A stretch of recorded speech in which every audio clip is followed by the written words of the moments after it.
वाले लोग हैं, व्यक्तिगत मानते हैं अपने धर्म को, सार्वजनिक नहीं मानते हैं। लेकिन अगर दबाओगे तो वही होगा जो कल रात को पूरे देश में हुआ है। आपको समझना होगा, हमारे व्यक्तिगत जीवन में गैर जरूरी दखलंदाजी बंद कीजिए। सड़कें क्या होती हैं? सड़कों का उपयोग अपनी राजनीति के लिए मत कीजिए। हमने शाहीन बाग में देखा था, ये सारी सड़कें बंद करके क्या तमाशा किया गया था। क्या हुआ? हो गया सीए वापस? हो गया? सड़कें और शरीर में बहती चलती हुई धमनियां और नसें ब्लॉक नहीं की जा सकती, शरीर रुक जाता है। और सड़कें ब्लॉक नहीं की जाती, शहर और देश रुक जाता है।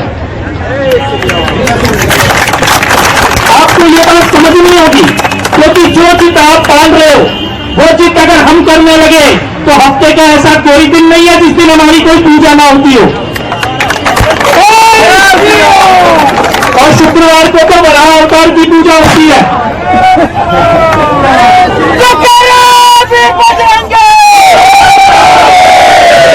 भारत के संविधान में सबको बराबरी का अधिकार है। सड़कें बंद करना, रास्तों को रोकना, ये किसी धर्म का हिस्सा हो नहीं सकता, होना नहीं चाहिए। गुरुग्राम एक मेट्रोपॉलिटन ऋषि द्रोण के शिष्य और वंशजों की अंश की भूमि, दुनिया में जाना माना शहर, यहां पे आप सड़कें रोक देंगे? दिल्ली में रोक देंगे? ये सड़कें रोकना धर्म का हिस्सा नहीं हो सकता। ये देश को, अर्थव्यवस्था को, इकोनॉमी को, इनको रोकने का काम है।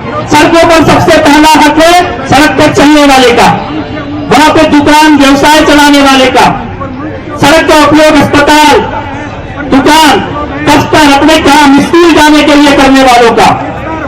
और अगर कहीं पे लोकल सिटीजन, स्थानीय निवासी ऑब्जेक्ट करते हैं तो उसके बाद तो बिल्कुल किसी का कोई संवैधानिक हक बचता ही नहीं है सड़क पर बैठने का।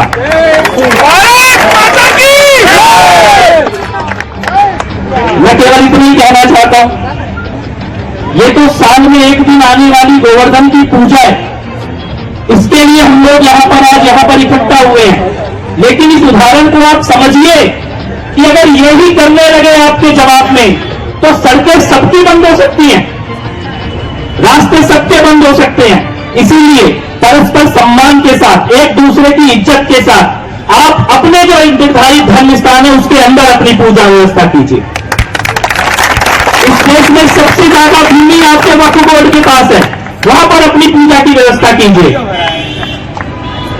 लेकिन ये जिद और उसके बाद बाहर से लोगों को बुला के भीड़ इकट्ठी करना, दूर दूर से लोगों को बुला के शक्ति प्रदर्शन की कोशिश करना, इसका कोई अंत नहीं है अगर ये करने पे आ जाए तो गुरुग्राम की धरती से पूरे भारत में, क्योंकि ये समस्या केवल यहां की नहीं है, बाकी लोग केवल चुपचाप देख रहे हैं, लेकिन पीड़ा सबको हो रही है, मुश्किल सबको हो रही है। आपने ये जो उदाहरण पेश किया है, ये सारे मेट्रोपॉलिटन सिटीज में जो लोग दफ्तर जाते हैं, अपना काम धंधा करते हैं, बिजनेस करते हैं, स्कूल जाते हैं जिनके बच्चे, अस्पताल जाना होता है जिनके बुजुर्गों को, सबको ये प्रेरणा मिली है कि अपने हक के लिए बोलना पड़ेगा, अपने अधिकारों के लिए बोलना पड़ेगा।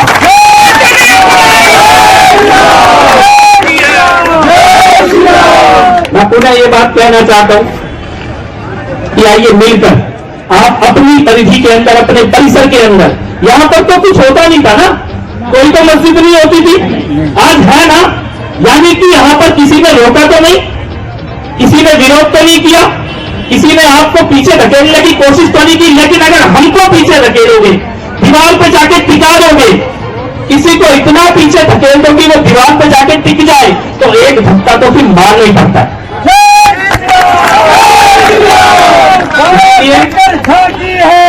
हिंदू और ये गैर कानूनी कोई 37 जगह अलॉट नहीं की गई थी, कहीं कोई ऐसी व्यवस्था नहीं की। और कैसे की जाएगी ये व्यवस्था? आप कहते हैं कि आपको जगह दे दी गई पुलिस ने, तो फिर आपके धर्म से अगर मौलाना जी आकर बैठेंगे तो हिंदू धर्म से कौन आके डिसाइड करेगा? ये भी निर्णय होना चाहिए। आप किसी को भी बुला के वहां पर साइन करा लेंगे और किसी को भी परमिशन दे देंगे, इसका कोई अंत नहीं होने वाला है। इसका अंत यही होगा जो यहां पर हुआ है आज। इसीलिए इस मंच से मैं ये बात कहना चाहता हूं कि सड़कों को बंद करके हर हफ्ते में एक बार सड़क बंद करना, यह असंभव है। पूरी दुनिया में कहीं स्वीकार नहीं किया जा सकता है, ये नहीं चल सकता है। आप मर्यादा में रहकर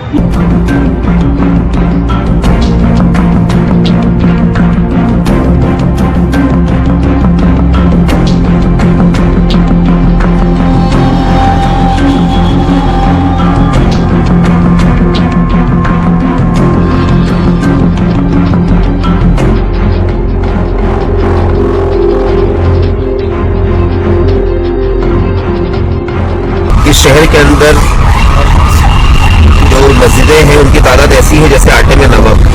5 लाख से ज्यादा की आबादी है और पूरे शहर के अंदर से 13 मस्जिदें हैं और कई मस्जिदें ऐसी हैं जहां पर हम 4-4 मरतबा जुम्मे की नमाज करते हैं और एक मस्जिद में 5 मरतबा जुम्मे की नमाज करते हैं। और उसके बावजूद भी जब पूर्ति नहीं होती तो मजबूरी की हालत में, बहालत खुशी नहीं मजबूरी की हालत में ये खुले जगहों पर नमाज पढ़ी जाती है। और जो जगहों की जो नोयत है, शक्ल है, वो आप खुद देख सकते हैं। गर्मी भी आती है, बरसात भी आती है, सर्दी भी होती है, बहुत दुश्वारी और परेशानी का सामना करते हुए नमाज पढ़नी पड़ती है। कोई ऐसा नहीं कि हमें शौक है खुले में नमाज पढ़ने का, मस्जिदें ना होने की वजह से हम नमाज पढ़ रहे हैं। उसके साथ लेकिन वक्फ बोर्ड की काफी जमीन है जिस पर की मस्जिदें बनाई जा सकती हैं, तो क्यों नहीं वक्फ बोर्ड इस मामले को लेकर पहल कर रहा है? क्यों टकराव की स्थिति पैदा हो रही है? देखिए, वक्फ बोर्ड की बहुत सारी जमीनें हैं और 1800 कुछ एकड़ जमीन तो सिर्फ गुड़गांव शहर के अंदर है वक्फ बोर्ड की। अब उसमें से हम खुद देख सकते हैं कि हमारे पास कितनी है कब्रिस्तान और मस्जिद की शक्ल में। अब उसके अलावा जो जमीनें हैं वो कहाँ है, सारी कब्जा की हुई है। हम अभी कल की मीटिंग में जमाल जो है स्टेट ऑफिसर, वो भी पहुंचे तो उन्होंने कहा कि उनको खाली कराना आसान नहीं है। तो खाली कराना आसान नहीं है, स्टेट ऑफिसर जब ये जुमला इस्तेमाल कर रहा है तो हम खुद समझ सकते हैं क्या है। तो जब कहीं पर हम जुमे की नमाज पढ़ रहे हैं जिससे किसी को कोई दिक्कत नहीं, और 2018 में जब मीटिंग हुई थी और तय हुआ था जिसमें divisional commissioner, commissioner of police और डीसी साहब सारे थे, तो ये बात भी तय हुई थी कि आप 116 जगह जो नमाज करते हैं इसको खत्म करके ऐसी जगह पे नमाज करिए जहां किसी को कोई दिक्कत ना आए। ग्रीन बेल्ट भी हो तो ऐसी जगह हो कि रोड के किनारे ना हो और कोई बाजार ना हो, कोई मार्केट ना हो, तो वो जगह दी गई हमें।